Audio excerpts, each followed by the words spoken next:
Hey, buddy. What's up, Kelley? Oh, living the dream. Ash sent me a meme that was like, when people say this, they mean that. And it was all of those living the dream, no complaints. Actually, all the complaints. Yeah, I mean, I don't know. I could complain, but I choose not to. My life is a blissful, like 10 out of 10 for the past however many days. Yeah. Yeah, and we're going to talk about it. I'm excited to hear about it all. My voice is a little jacked. Yeah, I can tell. I can't hit upper registers. I yelled myself hoarse cheering for the Dallas Cowboys in Dallas on Sunday Night Football. Yeah. It was pretty great. Yeah, it was a big win. We don't have to jump right into that because it wouldn't be chronological. Alright, hit the rewind. Okay. We, as a group, Violent Night and Gingerbread Houses. Oh, yeah. Did you already forget about that? No, I forgot about Violent Night.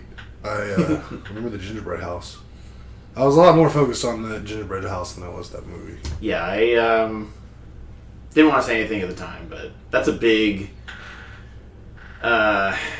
thing with me and Ashley is distinguishing between what is media that you can have on while we're playing games or doing stuff, and what is media that you have on while you're eating because you're actually like watching the media. Right. I didn't think that a new movie was something we should be doing while we're also doing arts and craft. Yeah. But we did. I mean, I'm okay with it. I had a fun night that night. What do you think of the movie? I mean, everything I saw of it, I remember enjoying. So, and I mean, I'm someone who like, if I like something, I'll definitely rewatch it. So now I can like go back and rewatch it and really like see things I didn't see the first time. But I completely understand what you say about like what to watch while doing other things. But I really didn't have any skin in that game. Like, that wasn't really. I was just focused on. I was tunnel vision on the gingerbread. Yeah. So whatever was going on, I was okay with. You and Jared are really cool with gingerbread houses. We kind of crushed it. Ash's. I guess we all did well. I liked Ash's. Hers was real cool. She got a haunted house one. Yeah. Yeah, and then I did a. You said it was like South Park, right? Yeah. I mean, like, kind of like 2D looking. Yeah, instead of a 3D house, a 2D. I'm thinking, what are the manger scenes? What are those called? It was like a nativity scene, where it was like the flat stand-ups with the little piece you put behind them that makes them stand up straight. Yeah. And we got the pictures. I love that we get a picture of that like we do the jack-o'-lanterns. Yeah, I'm really enjoying this. It's like turning into Jack-o'-lantern season 2.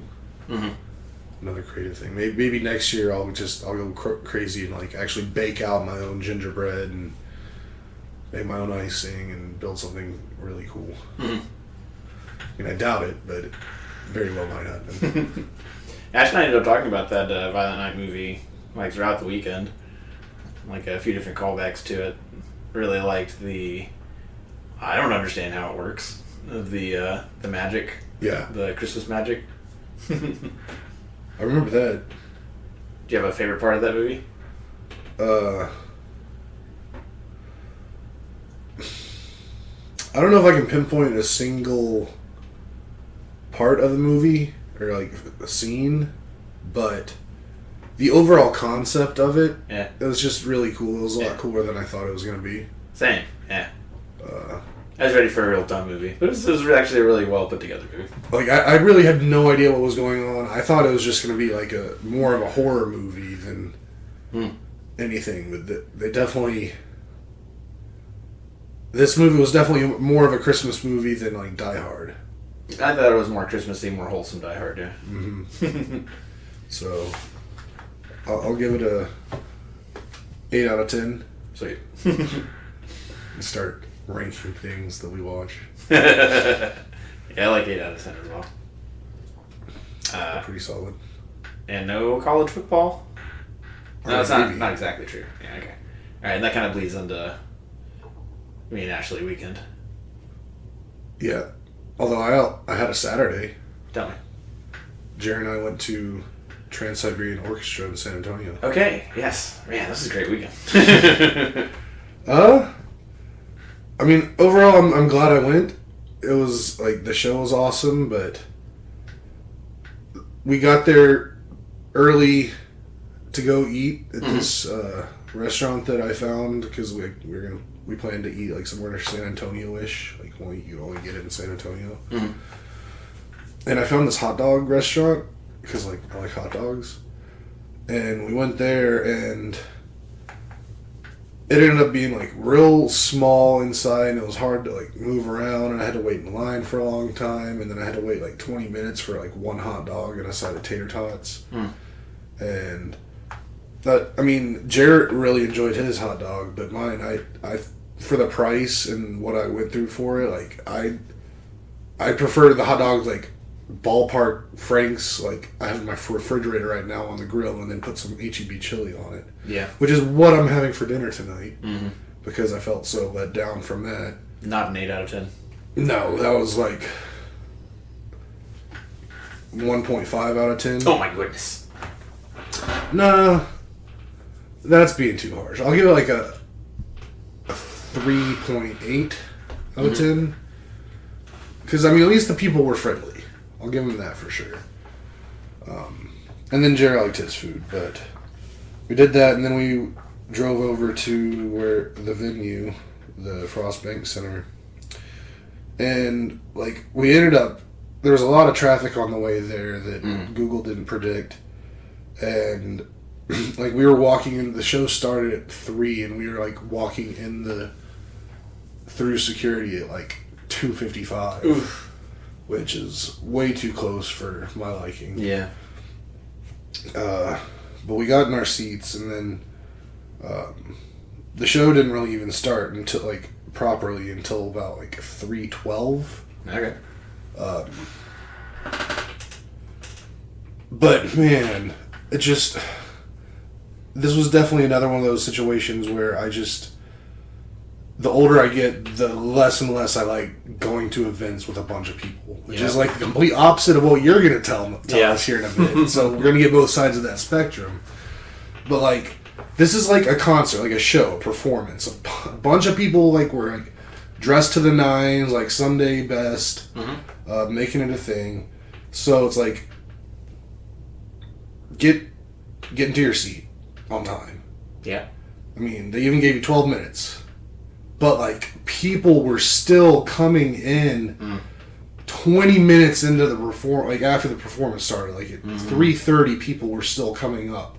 Yeah. And I'm like, bro, I'm about to punch y'all. Like, you're ruining this because, like, you're just trying to fumble through these aisles with your giant popcorn and your drink and stuff. And which is fine to do 5 minutes before it starts. Right. I mean... And it's like, I think this is something different than, like, a football game or any sporting event. Like, I think there it's more, I think people are more free to move around. You got to go do stuff, use the restroom, get your drinks, whatever. But for, like, a 2-hour performance of something, like, just get in there and let's watch it. But I just kept getting distracted to have to keep standing up and, like, moving out of the way so people could get through. It really pissed me off. And then even after everybody got in, then once everybody was settled, it's like basically like then the people that were already settled now have to start making their runs into the concession stand or taking their kids, which I understand it's a family thing. There's going to be kids. I'm okay. I understand. Like, I went in knowing that was going to be a thing. So if you had kids, you got to pass. As long as you were there on time before it started. If you came in with your kids afterwards, I was just hating. And then, like, I'm so tall, and I mean, I'm fat too, but, like, I don't know how much the fatness can affect, like, how far my legs go out. But, like, the lady in front of me, she was, like, older lady with really puffed out hair, like, all around. And, like, she was just, like, leaning back as far as she possibly could. And, like, her the hair on her hair just kept rubbing against my legs. Yeah. And I'm big, so it's like there's nowhere for me to put my legs. So like the whole time it was just I couldn't sit comfortably. I was always trying to like predict her movements so like she didn't bump into my leg and think I was the one encroaching on her. But like, so that was stressful. Yep. But the show itself was awesome. Mm-hmm. Definitely, this is the second time I've seen him. The first time I saw him was like 20 years ago now. Yeah. So definitely things were a little bit different, but definitely a lot of things were the same. Probably also on the lawn at Cynthia Woods. No, I saw it at Toyota Center. Okay. Actually. But yeah, the show was real cool. They had this out in the middle, like they kept like doing that thing where like it's all dark and you're like watching the stage, but then like behind the audio booth down on the floor, they do set up different like big props or something. Like one was like a giant flamethrower thing, and then one is like you look over and all of a sudden there's like a life-size snow globe with like a chick in there singing. Mm-hmm. And like she's like there's snow flying around her inside and she's like rotating in the snow globe and she's hitting these ridiculously high notes. It's like, oh my gosh, that's wild. Nice. It was really cool. A lot of fire, the ending was great, like pyrotechnics and everything. It was just like, yeah, it's officially Christmas time. So that was awesome. But then that ends, we get back to the car and we decided Jared drove us down there, and then I was driving us back just to share driving duties. And I was like, heck yeah, I'd have drove both ways. I didn't really care. Yeah. But the drive back, that was... I mean, I was already still, like, kind of bummed about some of the things that had happened earlier in the day and at the show and all, like, just being so mad at people. Yeah. And then when we get to about San Marcos area... coming back up, we just hit a wall of traffic. And I mean, like, as far as the eye can see, like, miles and miles, just red brake lights. Mm-hmm. And we're like, what is going on? And literally, we were stuck going, like, less than a mile an hour, mostly just completely stopped for right around an hour. Yep. Until we finally got to where...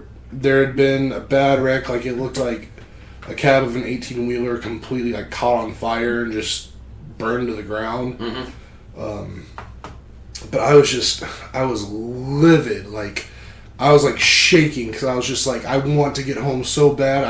There's too many people around me, like I just couldn't do it, and I was just freaking out. Mm-hmm. And I felt bad for Jared because like I tried real hard to never like get like that, but whenever I do get like that, it's not great. I don't want to put that energy on anyone else. But, so, like, what on a normal evening should have taken about an hour and a half for us to get home, we got home just under 3 hours, like 2 hours 50. Yeah. Which, like, it took you probably less time to drive from here all the way to Dallas.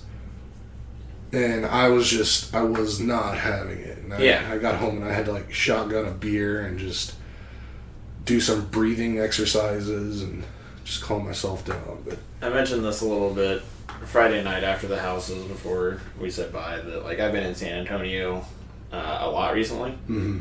And San Marcos like is notorious because of all the college kids that are there. Right. Of just... you're either going to get through there in 10 seconds because everybody's going 80, mm-hmm. or something like yours because everybody's going 80 and then a couch comes off of like a Nissan that it never should have been on there in the first place. And then, everything shuts down. Mm-hmm. Whatever happened to that 18-wheeler was on Saturday night almost certainly caused by some damn student. I wouldn't doubt it. And it just sucks because that like stretch... There's no way around it. Like you just when you get past it, you can go to the thing that takes you to 130. You can get on 45 to 130. Hey, I know exactly what you're talking about. But I mean, and even I thought about it before, like because we didn't even check Google Maps on the way home because Jeremy wanted to do something else with his phone and my phone Just can't do it because of the the battery. So I was like, we're just going to get on 35 North. We're fine. But now thinking back on it, had we looked at that, we definitely could have gone a different way if we knew well in advance that was going to be a problem. Yeah. Because one of the thoughts I had for our little day trip to San Antonio to eat, instead of going somewhere in San Antonio, we could have gone down from here to Lockhart, and then Lockhart over to San Antonio, and those two legs combined is only about a 20-minute longer drive if you did it all straight than San Antonio back to here. So had we known that like the freeway was shut down, we in advance enough, we could have gone that route and it taken us an hour 50 instead of 2:50. Yeah. So Justin and Kat are in Seguin, which is like basically exactly where 130 dumps out onto I-10, and then my grandparents live on that side of San Antonio. So anytime I go down there, Ash is always like, check Google Maps, specifically because of that. Right. San Marcos is just always such a shit show. Yeah, if you get stuck, you are stuck. Yeah. Such a claustrophobic feeling, just being stuck in that kind of traffic. And San Antonio itself, it's just too many people at this point. Too many people for too little infrastructure. Yeah. Like, I went to run, when I was down there one time, I went to run an errand for a family member, and something that should have taken 12 minutes from this point to that point took an hour. And it was just the time of day, but also like major construction. It's my ancestral home. But it is too many people for too little space. And then, yeah, San Marcos is always a mess. Yeah, I'm not a fan. Told Jared I'm never driving through San Marcos again in my life. Just, no matter what happens, I'm going to go the long way around through Lockhart and then back under San Marcos. Well, the only thing is that, like, that's at least $14 on 130 every time. Worth it. Right. Worth it. I was ready. I tend to agree. I was ready to chop my arm off to get out of that situation I was in. I was like, my right hand's real good. I can just get rid of the left one, no problem. Yeah. Sometimes 130 gets backed up or full, like here around us. But from I-10 to at least the airport, like, really all the way up to us, it's never an issue. It's never congested. Right. Yeah. So, yeah, lessons learned. Still enjoyed my time, but that then leads us into your weekend starting in full. Yeah. Not that dissimilar, actually, for the first bit of it. Ash and I, for Ash's birthday, got her tickets to the Sunday Night Football Philadelphia Eagles come to Dallas to play the Cowboys game. Mm-hmm. And Ashley's mom got us a hotel room for Saturday night and Sunday night at the Sheraton, which is like a 20-minute walk, and it's all like a connected by sidewalks. That's where the old Ranger Stadium is, the new Ranger Stadium, some shopping accommodations complex, and AT&T. It's all one big thing. Six Flags is like across the street from that. Right. Yeah. So there's like Sheraton, there's I think a place called Lowe's, and maybe one other like tower hotel. And last year we went up there for the second game of the season, and it was a 3:00 game, and left in the morning, listened to the games on the way up there, and then even 3:00 game, getting out like to the car at maybe 7:30. We didn't get home till like midnight with all the traffic of people trying to get out of there. So it's not impossible, but it is. I think I've said this a bunch of times. I hate that drive. Yeah. From Dallas to here. Yeah. I think it used to take 3.5 hours when it was from South Austin, because I had to do that drive for a job a few times before. 2 hours and 49 minutes is what it said going up there, and then on the way back. So between like the lack of, seems like there's always major construction projects on 35. Right. Between the lack of that and just being on North Austin side this time instead of South Austin, 2 hours 49 minutes, which was good. And then driving it in the daytime, I feel like seeing the scenery come and go just makes it that much less monotonous. Mm-hmm. Because north of here, it just turns into the plains. Right. Yeah. A whole bunch of nothing. Whole bunch of nothing. Flat nothing. More on that later.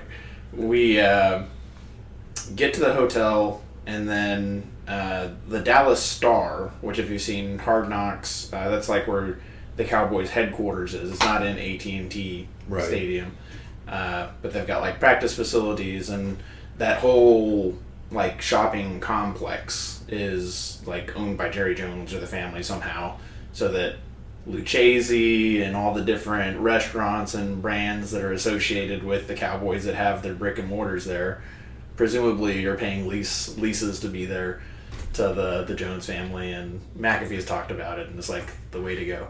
But it is like 30-40 minutes away from the AT&T Center and where our hotel was. So we get to the hotel, do some unpacking, and then just hop in the car and head on over to the Star. And parking was fine. And there's a 6 o'clock to 6:30 event with the Dallas cheerleaders. DeMarcus Ware who's going to light up the Christmas tree, which, Cowboys Ring of Honor, probably Hall of Fame legend, DeMarcus Ware. Awesome guy. And we get there, we look around, and then 30 minutes prior, we go to where the event is. Yeah. And it's on their big lawn that they've got the actual practice facility where it says Ford Center, and then either side there's like a hotel on one side, and then I think a Cowboy Fit or whatever their big gym is on the other side. But it's, think of like 3 stories on 3 sides, and then an open area that goes to all the shops and stuff. And I'll put a picture up of this. But on the 3 sides, it's raised walking area, and then it kind of goes down amphitheater style to where the concert is, or where the event is going to be. Plenty of square footage for everyone to stand where they're supposed to stand and look down towards the event, the proceedings. 30 minutes early, standing there having a good time. It's not too cold, but it's not warm at all. So just me and Miss Ashley having a good time, talking about Violent Night, talking about, oh, look at this, look at that. 15 minutes and people just start pouring in. 5 minutes and people begin to stand in the areas that are elevated where there's plants and stuff. And this is where I start saying, like, classic Dallas. This is where I think you would say, like, just too many people. I feel like my parents, if I went to stand up there to get a better view, would be like, get down from there. Yep. Because you can see, but now 3 people behind you can't see. That is not what happened. Just all the raised areas filled up. And Ash and I could see the Christmas tree, and between some people we could see the middle star thing where some of the dancers and dancing was going to happen. But the main stage where DeMarcus Lawrence and the button was totally obscured by all these people standing in this place where the trees and lights on the trees were, and bushes and all that. And that was kindly frustrating. But then when the actual event kicked off, because of the glass on the raised buildings, you could kind of see what was going on because of the reflection of, there was a big screen that also we couldn't see through the people, but you could see the reflection of the big screen on the buildings. And then the raised stage, you could kind of see the dancers and dancing and elves. Christmas tree was actually phenomenal. Had a bunch of lights on it, and it was doing its own, not just like Christmas lights that turn off and on, but like a whole LED setup where it was like showing scenes of things on the tree. So that just kept getting cooler and cooler and cooler. And then at one point, so DeMarcus Ware like presses the button, turns the tree on, does all the cool stuff. And then there's like elves on the star thing dancing and stuff. And then at one point, you see them go like this, and then this. And they're pointing at the ground. And at that point, I knew I knew Santa was going to show up. And by God, Kelley, he did. He showed up, he waved at everybody, and I don't know, did some stuff I couldn't really see. And then, so I was like, this is the greatest. Because they're doing all the Christmas songs, Spirit's there, it's kind of cold. There are also little amusements happening with the ill-behaved families and stuff. Some family just let a kid roam free.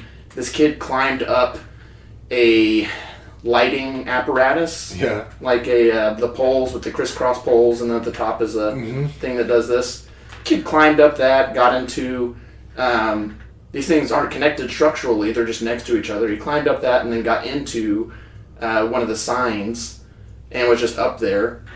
And I was like, okay, that's kind of cool. Second ill-behaved kid, presumably from some other family, because they didn't know each other and they did not look alike, climbs up this thing, and when Santa shows up, he's just starts screaming, Santa!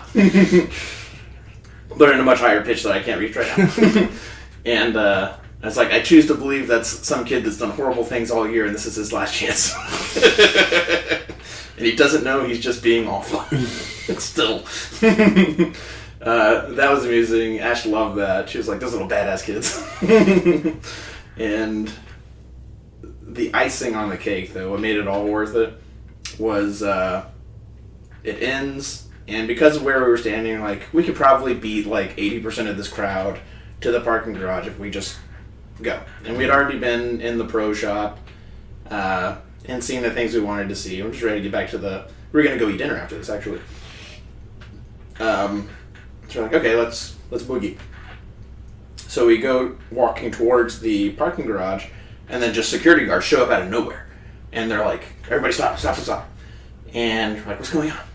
And then you see behind the security guards, the Dallas Cowboy cheerleaders going by. And it's like, oh, it's like a cheerleader crossing, like when the elk and whatever cross the road. But then Ashley elbows me, and it's like, it's DeMarcus Ware. And I was like, oh, DeMarcus Ware, what's up? And he's just doing this thing. I don't think he hears me or anything. But then, and this might be like a top 100, Nathan ever. Santa Claus. Santa Claus goes by, and got a video. Yeah. And I was just so dumbfounded at the time. I think Ash actually took this video. That when I saw the thumbnail of it in our photos together, I was like, if I caught Santa saying that one thing, I'll be so happy. And she was like, you absolutely did. So I'm just going to play the video. And I don't know, maybe people will hear it. But then I'll tell you exactly what happened. Thank you, Santa! Go Cowboys! He said go Cowboys! Thank you, Santa!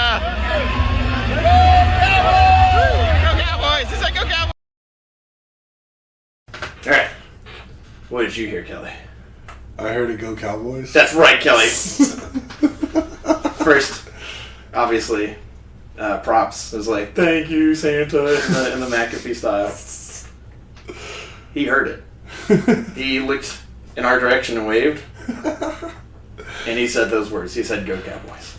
Wow. And from that moment on, from that moment to this moment, I was like, if he's with us, who be against us? Santa Claus is on our side. And I was just certain of Cowboys' victory from that moment forward. But we'll get more into that. So that was just awesome. That was great. I was like, all right, all this is worth it. Because also, I do like people. Maybe more than most people. But being surrounded by rude people does make me like people less. And then I do have an anti-Dallas mindset going to TCU in Fort Worth, which is where the West begins. I had been calling Dallas and people around us Yankees for hours at that point. Damn Yankees. And whatever saltiness was building up just evaporated. And all smiles to the parking garage, got out of there in a reasonable amount of time, went over to a restaurant called From Across the Pond, which is like a British gastropub. Mm-hmm. I had Black and Tan, which you can make any time, but I haven't had since I was in Ireland. Just like a Guinness and lager mixed together. And Ash had fish and chips. We had some Scotch eggs. Yeah. I'll put a picture of that up as well. I had sage sausages wrapped in puff pastry. Ooh. Yeah. That was great food. And the people were very hospitable. And we were just... I especially was just on a high on cloud nine. I mean, right. That whole time. That was great. Got back to the hotel and watched Step Brothers as like a Christmas movie. Because I saw that on a list of unconventional Christmas movies. Yeah. Yeah. Yeah. when it was thrown out to me and Jerry, like, should y'all save some of the, like, a couple of movies that you were thinking about watching? And I was just like, absolutely, no, watch that on your own. I had no interest in Step Brothers. It's really fun, though. I've seen it before. We saw the uncensored version, whatever, like the slightly longer version with sillier bits. And that was great. Ash and I both haven't seen it in forever. And that was a good time. Any questions about any of that before I talk about the day? No. Okay. So, we sleep in, wake up at like 10:30 or 11, whatever. And we watch the 12 o'clock games in the room. I think the coolest game of the day was actually the 3 o'clock games where the Ravens played the Rams. That was a cool game to watch, whatever. And we leave for the stadium probably about 5:30. Still not that cold. Sunset time. It's about a 20-minute walk to like get to the AT&T like parking lots area, whatever. And about a third of the way there, the sea of people begins, and we walk by the old Ranger Stadium, and in front of the new one, and that's where like the partying starts. Yeah. And somehow, some way, these Eagles fans got up on second story and are just being dicks. Just the rudest, saltiest Eagles fans, spelling out, Eagles, and people yelling, "Here we go," back at him, and like, that's so fucking dumb, you guys are idiots. And you're like, where do you think you are, man? You're terrible guest. And there are people in our hotel that were Eagles fans. Yeah. And did we give them a hard time? No. We were like, hey, I hope you enjoy your stay. Hope you have a good time here, try the barbecue. And they're doing shit like Ash and I come around a corner and guys like, hey, do you guys have any Kleenex? I'm like, no. I'm like, can we use your shirt? Because we're wearing cowboy shirts. Who does that? Who does that, Kelley? That's just not kosher. It's not acceptable. It's not how you're supposed to act in another. And it's not your city. It's not where you're. It's not your land. Yeah. You're in a foreign land. Fucking behave. Behave yourself. And they just weren't. They were just being awful. So, you know me. I like a good game. I like good competition. I don't want things to get too existentially. I don't want to have to hate these people. They threw batteries at Santa once. I can let that go. It was harder to let go knowing that Santa was on our side the whole time. But it's different. It's different when you're in a city, I guess. We're big fans of Always Sunny. We know the stresses that people in Philadelphia are under. So I'll give them some grace. But all right, more on that later. We get closer to the stadium and get our pictures at sunset. Get in the stadium, no issues, no problems. I had forgotten exactly what type of seats we had. Like, I vaguely remembered that they were front aisle, so we didn't have to go upstairs or have like a row of seats in front of us. Mm-hmm. I didn't think that they were at the end of the aisle. I thought people were going to be going by us. but best seats. Section 420, row 9, seats 13 and 14. 13 is a special number to Ashley. So just high fives off the bat. We stopped at the pro shop in there. We got our ceremonial cowboy Ritas, and we're ready to go like 30 minutes prior so that we could see the ceremony of the Cowboys coming out, doing their stretches. Dak lighting everybody up with the high fives. That was great. Our neighbors, Ash was so nervous that we were going to be like in and around Eagles fans. Everybody like down our row, all Cowboys fans, all good fans. We had like 2 Eagles fans that were 2 rows above us, just talking shit the entire time. Just could not help it. And it was good to have them there to keep that that raw, like, man, I really don't like these people in my head, in my mind, because I like a lot of the players on the Eagles. I don't want to see them sad. Yeah. The same as Ash, you know, she doesn't want to see them cry and such, but to know that they have such terrible fans, really, well, it made the game that much more enjoyable, Kelley. From that point on, it was kind of a blissful blur. Ash and I keep saying we need to watch the game now that we're home, because from sitting there and just how great the Cowboys were from start to finish, it felt like the Eagles only had the ball like 6 times, and they gave it up half of those times. They got dominated. It wasn't too bad going into the half, but by the end of the game, it just, the Cowboys trounced the Eagles. Stomped them. And in like every way possible. Like any way we wanted to run, we could. The passes we were doing, Dak had a fumble, but if he wanted to run, he was going to run. And made Jalen cough it up, made A.J. Brown cough it up. It was great. And so happy just thinking about it. Like so many hugs, so many high fives. Like Ash and I at home, we high five every time something good happens, but we're like high fiving each other, high fiving the people like immediately behind us who are also Cowboys fans, high fiving the 2 people to our right who were just like high fiving us all the time. That was great. I got all hoarse from just like, that was cool. Yeah. And then when it's time to get out of there, you know, the Eagles fans started bailing, you know, kind of early because they're terrible fans. And we get out of the place, and there's a 70-yard AstroTurf concession stands on either side, kind of tailgate area. And everybody's having a blast, right? And we're like, let's definitely walk around this, let's soak it in.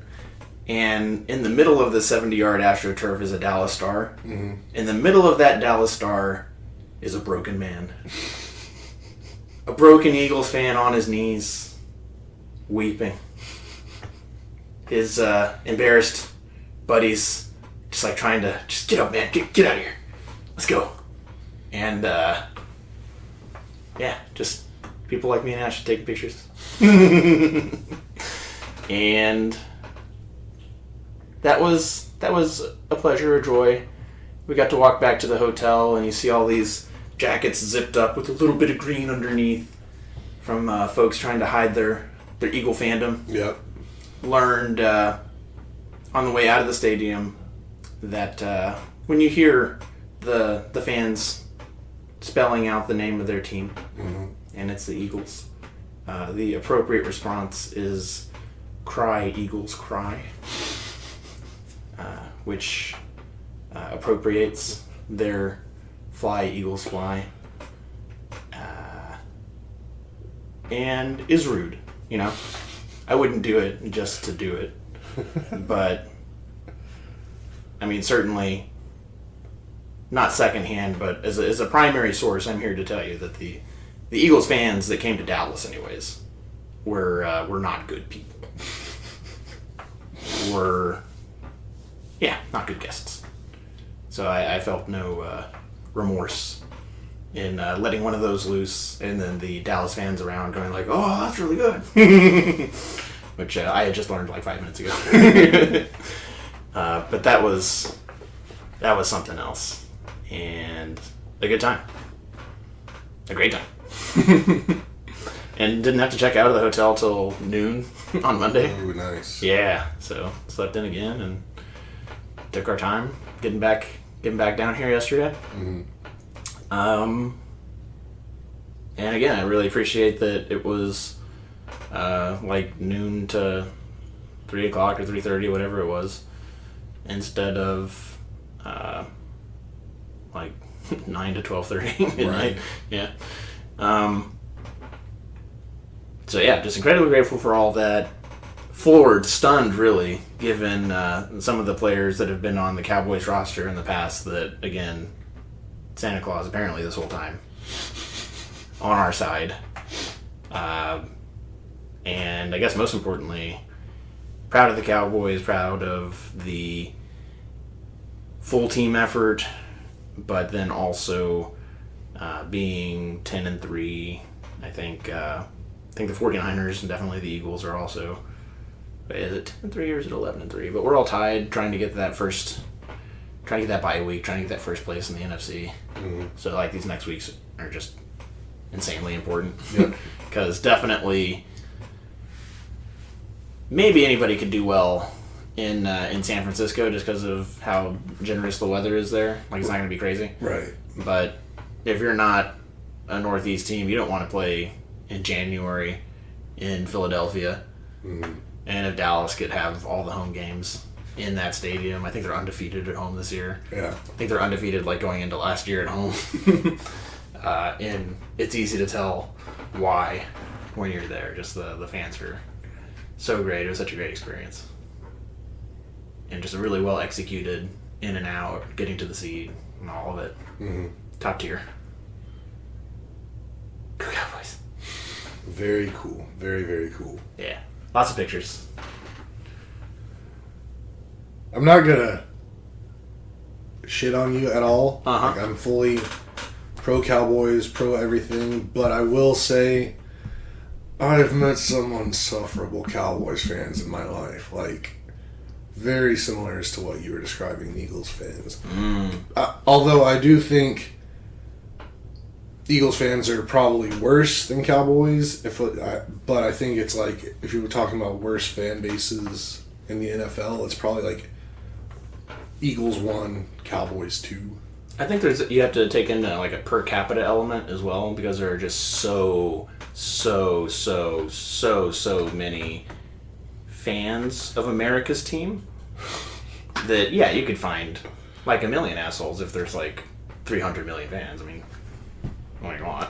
I don't know. I just remember growing up, the majority, pretty much anyone that was a Cowboys fan was kind of an asshole. I mean, I guess in my own small way, I'm contributing to that. but you should be. I mean, that's your job as a fan, as a Cowboys fan. Yeah. Yeah. Great game. Really, really happy for the team. Something that McAfee was talking about. We were listening to McAfee on the way back home because it's Overreaction Monday. Right. Yeah. And he was saying Mike McCarthy has the next play ready before the play ends, which is always my big Mike McCarthy gripe of just too far behind the curve of the other coaches and can't be waiting on a play to come in. That's how you get delay of game. That's how you get the clock issues that we've had in the past, just not knowing what you're going to do until the play. Like, no, you need to have like 3, 5, 50 options and know which one you're going to do depending on what happens. And it sounds like he's there, or at least McAfee thinks he's there, which, I mean, it was a pretty great performance on Sunday, so maybe he truly is there. Oh. Hope is a dangerous thing. Bro, you're telling me. I know it all too well. But we got out of that with no injuries, or not no injuries, but our top tier, our starting dudes, all fine. Yeah. So pleased, thoroughly pleased. Very, very cool. Yeah. I'm very happy you had a good time. Glad Ash had a good time. Glad you didn't get in any fights. No fights, nah. Can see you trying to ride an Eagles fan. Fly now, bitch. I guess that's it for my notes and like what's happened between now and last time. I do have like a cooking tip or thing that I learned or started doing. Okay. Unless there's any questions or anything. No. So I've been making. It's a weird segue. I've been making a salmon dish, salmon quinoa rice, where like step one is you take a pound of salmon and cut it into fillets that are, or cut it into a salmon fillet and then cut it into like blocks so that it has flat sides so that you can put it flat on a cast iron. And I do it, saute it, fry it, whatever you want to call it, just like a little bit of oil, and then you put the salmon on that. I have just recently started taking green onions and getting slices of that and putting it with the salmon as well. Mm-hmm. And it's huge upgrade. Yeah. Like the onion flavor gets into the oil, which then the next step is you put the broccoli and vegetables and stuff that you're gonna mix with the rice and quinoa, and that onion flavor just gets into all of it. And salmon is like a fatty fish, so it's collecting that as well, and it's just taking everything to the next level. The onion bits will get all black and stuff, so when I take the salmon meat out, because I do it like 3 minutes on each side, I take the onions out as well. And what I'll do is I'll take the skin off of the salmon, because I don't put that back in when I make it all into a big mixed thing. But I'll take the skin off, and then I'll put those browned and blackened onions into the skin and eat it as like a snack. Those two things combined. Yeah. It's awesome. That crispy salmon skin. Yeah. With that meat flavor in those onions. It's a hearty, crunchy, salty treat. Very cool. Yeah. Might have to try that out next time I cook salmon. I'm gonna try it with skirt steak next, or like a thin beef. See if that onion flavor pervades there as well. Oh yeah, I'm sure it is. Like I watch tons of cooking stuff, and like people are always adding different like herbs and stuff into their cooking situations. Try a little like fresh thyme, some dill. Yeah, I think of what flavors I like more than onion. Probably not dill. Yeah. I don't know. If I think of any more, I'll let you know. I like garlic. Garlic and onion is the first thing I think of, but it's also a direction Ash doesn't want to go. Right. I was going to say garlic, but I was like, I'm pretty sure Ash shouldn't really eat a whole bunch of garlic. I'm coming up on, not this weekend, but the next 3 weekends, doing a brisket every weekend for different family events. Ooh. Yeah. That's exciting. Yeah, so I'm going to have to do a test brisket this weekend and do like 4 weekends straight of brisketeering. Brisket. Barbecue's so good. I wish I had a barbecue restaurant. I'd love for that to be my job, just work in a barbecue restaurant. Let's go to wherever in Washington and open a barbecue place. I'm waiting on y'all. They don't know anything about cooking there. No, there's so many places in this country that we could just make a killing with, like, doing, like, even just our low-level knowledge and abilities to make Texas barbecue would just flabbergast them. Yeah. So. I flabbergast my family with my brisket, and I know it's like a Traeger brisket. And, like, if I had the time and staff to do the offset like we got over here. Yeah. I mean, it's definitely, like, I recently, like, pretty sure I talked about it on this, but we made ribs recently. And, like, I got to watching a bunch of barbecue videos just because I like YouTube videos. And this one guy, like, he had an offset using post oak like we do. And then he also had, it wasn't a Traeger, but it was some other kind of brand pellet grill. And he, like, did a, like, side-by-side comparison. He did, like, 2 racks of ribs in the pellet grill and 1 or 2 in the offset smoker. And then, like, compared them like throughout the whole way, and then you saw the end result. Night and day difference. Mm-hmm. Night and day. And I mean, don't get me wrong, pellet grills is like, I mean, you don't have to hardly do anything, and you get like decent quality barbecue. Very consistent and precise results. Right. But they can only go so far. Right. Yeah. Yeah. That would just be so fun to just have a barbecue place. Mm-hmm. Oh, whatever.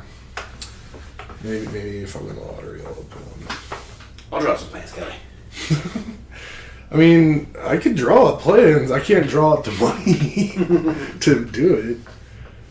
Just need to tell a bank, give us $1 million, and pay you back over the next 10 years. I have to believe getting a loan to start any kind of restaurant is just basically impossible. Because restaurants are like the worst investment. Like such a small percentage of them make it even like 5 years. Mm-hmm. Let alone being a successful multi-decade situation. I know the VA has loans for... I think I could probably... Yeah, we can talk about that. All right. But let's. Anything else? No. Just... We're in the thick of the season. Mm-hmm. Better know there's going to be Christmas music to start and finish this episode.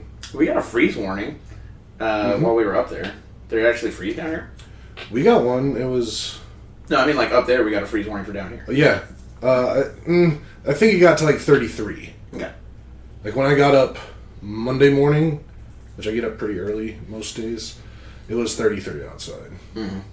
But then like as soon as the sun comes up, like... Yeah.